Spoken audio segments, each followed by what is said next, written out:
Welcome to what is quite simply the most beautiful cricket ground in all the world. It is the Final Word Daily, brought to you as ever by Westfield London, Westfield Stratford City.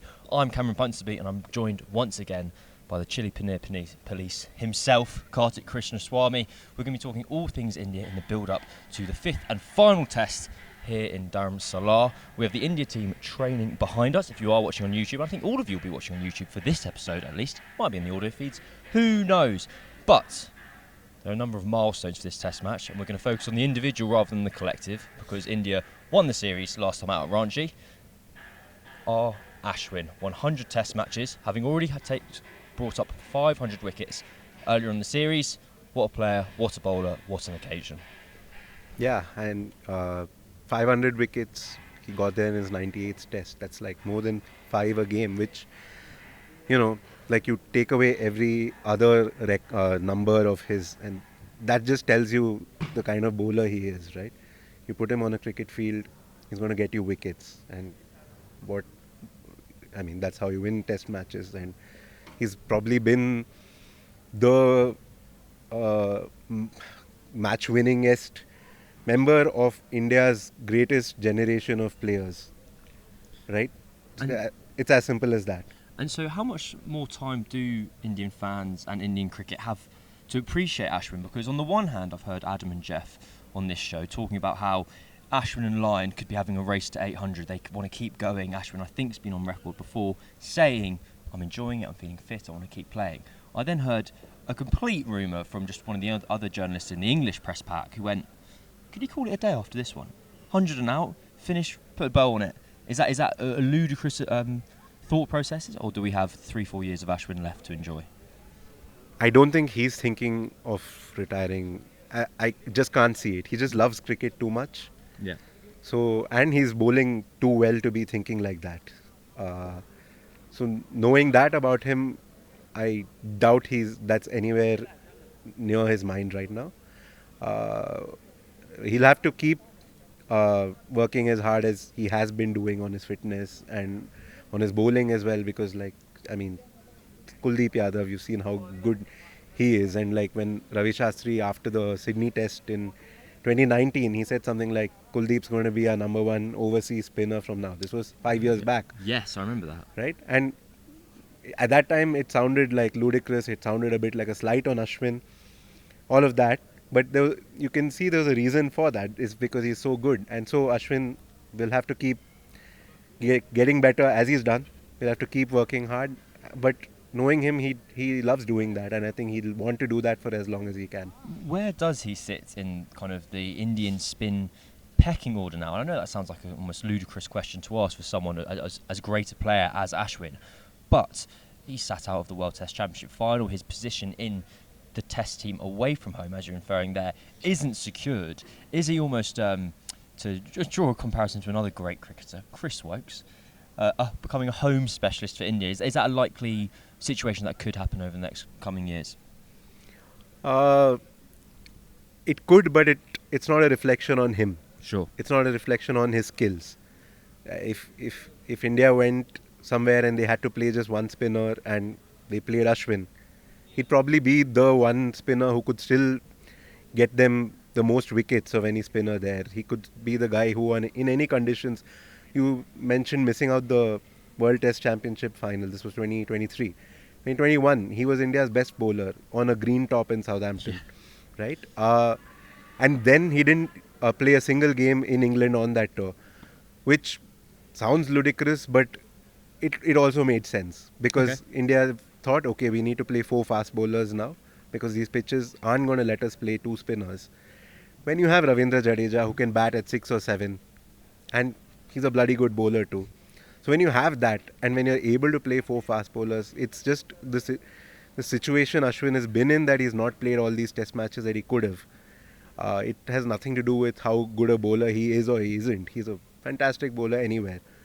So, and that situation, if Jadeja, stays fit, he's going to continue being India's number one spinner away from home for the foreseeable future, I'm sure. So, yeah, that situation could continue. Was there any talk about in this series, I think before his 5-wicket haul, he was averaging about 38 with the ball or something there or thereabouts. And it was only the second time in his career he was averaging north of 30 in a home series. I was obviously reading your piece on him after the fight he took his 5-wicket haul. Was normally, you'd put that down to, it's 3 test matches, whatever, time moves on, let's all forget about it. But because Ashwin is 35, I believe, and toward 37, he looks good. He looks great for it. He's fooled me. Was there any murmurings within kind of by the Indian fans or Indian press that could this be the start of we've reached the peak and actually we're just on the way, starting to be on the way down? Because England were playing so differently, and because Ollie Pope had played that innings, because Ben Duckett had played that innings, and because other batters had come in and like for periods dominated India's spinners. It wasn't just Ashwin, it was Jadeja as well, right? Like in the first test he was going at... Got some activity going on behind us. Something happened in training. We'll fill you in. No one's fallen over. Yeah, so Jadeja in the first test, I think that was his most expensive figures in his career or something like that. So it was all of them. So the tendency to look at it was to look at it from outside and go, shit, are they doing something wrong? Yeah. Could they be bowling better? Could they be doing something differently? And end of day 2 in Rajkot, Ashwin came for the press conference after getting his 500th wicket, and he said what proved very prophetic as well. He said, like, you know, we are only judging ourselves because of the way England are playing. Yeah, they are going to score quickly, but we are only judging ourselves on how we're bowling, which means like the kind of lengths we're bowling, the areas where they are able to hit the ball, where they're able to get their boundaries. So, and you know, we know that in Test cricket there can be a session where 6-7 wickets fall, and you know we'll be right back in the game, and that's exactly what happened. And since then, like the balance of power has shifted in this series in terms of how England have played the spinners. Or how they've been able to play the spinners, right? And they were helped by the conditions in Ranchi to some extent, where it cut out a lot of scoring areas. So they had to be patient, even though they are England, they are this baseball team. They were still having to respect the conditions and play like that. We were talking about that earlier. I think I can't remember which test match it was afterwards. It was when Ashwin had spoken about having to judge yourself and kind of taking the batter away from it, and he was speaking in the mindset of a T20 bowler, where T20 bowlers have boundaries they're happy to be hit for and boundaries they're annoyed to be hit for. So for instance, if you're an off spinner, as Ashwin is, and you have point and third man in the ring, you don't want to be dropping short and getting cut through there. That's a bad boundary to be hit for. But if you bowl on your leg stump line and they reverse sweep it over those guys, that's fine, that people are taking their risks. And Tom Hartley was speaking yesterday about how difficult he'd been finding facing the Indian spinners more recently after having hit Ashwin for a few sixes. He said, now I come out here and they've got fielders on the boundary, but their men in are in the places where it makes it impossible to rotate, and kind of that cricketing knowledge that Ashwin possesses to really make it difficult. One last thing on Ashwin before we move on. He is the third, well, along with Bairstow, the joint second player to make his 100th Test appearance this series, with Ben Stokes in Rajkot and both Bairstow and Ashwin playing their 100th Test match here. Before even speaking to Stokes and Bairstow, from an English point of view, you kind of knew what they were going to say. You knew that for Ben Stokes it was going to be, it's just a number, we crack on, whatever. Whereas for Johnny Bairstow, the milestone means a lot more. He really holds those quite dearly, and he's spoken very well to the press and to Will McPherson from the Telegraph a couple of days ago about how special it feels to kind of record this achievement. What's Ashwin's kind of take on it all? Does he care? He loves the history of the sport, so I'm sure he'd appreciate the statistics and the records, but I can imagine him sitting somewhere between Stokes and Bairstow in that respect. Yeah, it's an interesting one. I think inwardly he must be feeling incredibly like proud of himself, as he should, and he'd be feeling like on top of the world to have gotten there. Some part of him would also be thinking this should have happened last year or the year before that. Yeah. And some part of him, when he talks in a press conference, is also kind of addressing kind of narratives that fly around about him and India players outside. And so when he comes out in a press conference, he's always going to give you slightly mixed signals about that. So he said, like, you know, It means a lot more to his father than it does to him, his family, and how, it's just another test match. And like, of course, it's like a big milestone, but Sure. the feeling that he projected was of like, this is another test match for me, and milestones come and go, but it's about like just playing this game. And yeah, Sure, I hate it when players say it's just a number. It really bugs me. he didn't exactly say that either. So Sure, yeah. it wasn't like you said. It was somewhere between Stokes and Bairstow as to how he's publicly, outwardly reacting to it. So, looking forward to this match now, the outfield is absolutely lush. If you remember from the World Cup, there was some drama over the outfield, and England players, I think, were advised not to dive, and players were looking after themselves when they're out here. I think it was a fungal infection of the grass, as my Twitter mentions have told me. It is now, if you can see behind us on YouTube, if you are watching on YouTube, beautiful, lush. Johnny Bairstow has given it the seal of approval. The wicket itself, it looks, I don't know. It looks like a cricket wicket. It looks pretty bare. It looks pretty good to my eyes. There was a Ranji Trophy match played here last month, 4 weeks ago. I don't think that makes it used. England referred to it as a used pitch, but if a pitch hasn't been used for 4 weeks, surely that's pretty new. England's team will kind of sort itself out because they've only got 2 spinners left here, so maybe if they chose to go kind of 3 seamers, 1 spinner, it's only 1 change.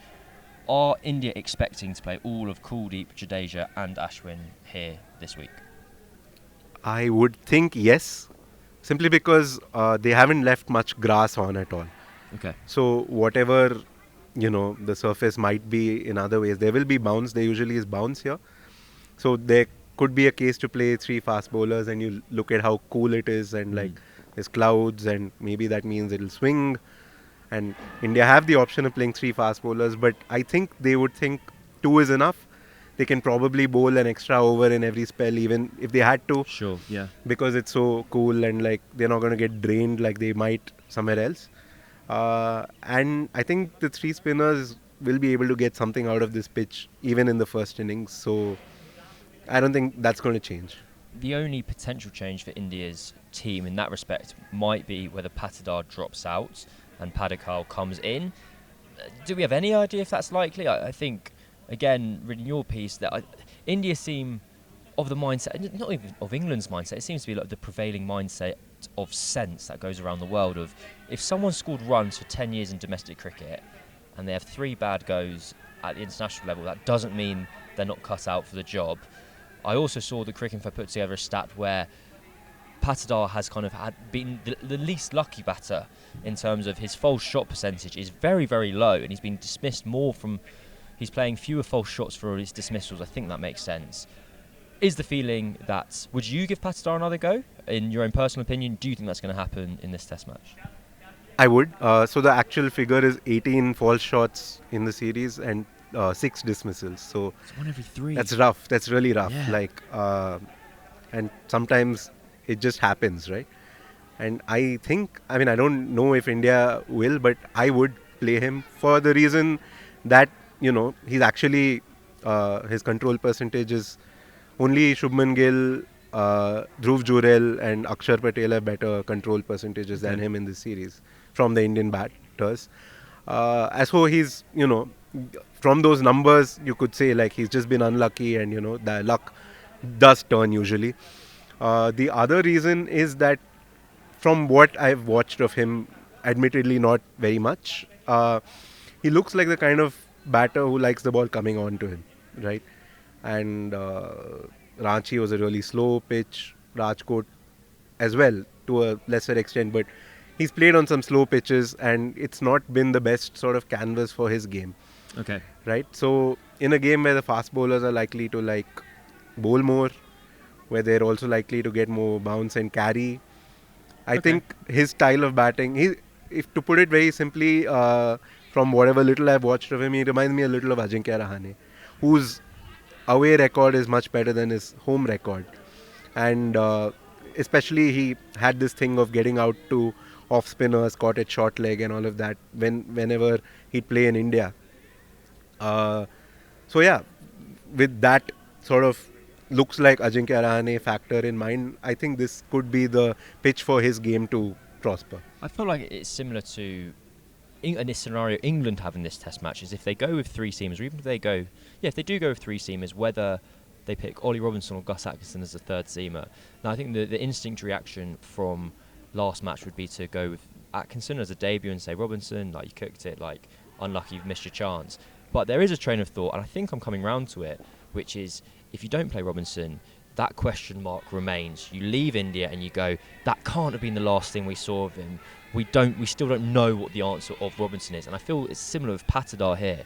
That if you drop him now and you give Padikkal one test, then the next time the next series comes around, that's still an undecided factor. You have one batter who's played one test match. You'll probably have KL Rahul and or Virat Kohli, you'd hope and assume, back for that series. So you actually just given a lad one test match. You're probably better off sticking with Patidar. And if he gets 0-0, you go, thanks very much, mate, no thanks. Head on back to the Ranji Trophy and keep scoring some runs. Whereas if you drop him now, that question mark kind of remains. We are potentially one match away from a 4-1 series win for India. Given the nature of the series, how many new faces have come into the group, the fact that it was already proactively a new generation for India, with the likes of Rahane and Pujara kind of put to one side, if India turn them over here, that's a massive win for Rahul Dravid. Surely that puts India in such a strong position going forward. They must be really pleased with their performance already, let alone if they have to win this test match to consider the series a success. Yeah, it's hugely significant in terms of what they've done, given the absences they've had right through the series and given the positions that England have put them in multiple times. And they've just come through it, and with a sort of belief in their methods and their quality, and just sort of like sticking with the processes that they know work for them, and like it's come off, right? And they must be like really pleased with that, and with the young batters, how they've done. Jaiswal, Gill has had a great series because he's new to batting at number 3. He's basically replacing Pujara at number 3. Pujara is a legend, right? Like, you don't easily replace a guy who played over 100 tests and, batted the way he did and influenced series the way he did in multiple parts of the world, right? He's come in and he scored runs. It's funny because, like, there's been this impression he's given that he struggled a bit early on and stuff. But again, you go and look at his control numbers and they're like the best of all India's batters. Yeah. So Gill has had a great series. Sarfraz has looked really good. Even in Ranchi, he didn't score too many runs, but the brief period he was there during the first innings, he just looked so comfortable out there. So it definitely bodes really well for the future that these guys have come in. That somebody, Akash Deep came in, first morning in Test cricket, looked so good again. It was brilliant. Yeah, so from that point of view, it's just been a great series for India. Whatever happens in this Test match, England would, desperately want it to be 3-2 because they'll feel like they've gotten into positions where they could have won one more game. So if they go back having won that one more game, nothing like it. Yeah, absolutely. And it reminds me of the reverse series in, I think it was England 2018. England won 4-1. And it was actually a fantastic series throughout where the scoreline didn't quite reflect the margin of victory. You could argue that if India win 4-1 here, it's because they deserve to win 4-1. Anyway, it has been a fantastic series. We're hopefully going to be in for a fantastic test match here in Dharamshala. It's the most incredible cricket ground I've ever been to. I can't wait for the coming week. Thank you to KK for being here. Thank you to Westfield London and Westfield Stratford City, as ever, for sponsoring these daily shows. We'll be back tomorrow. When I say we, I mean me. He won't be back, but me and Adam will be back with the preview for this test match. Thanks very much. See you then.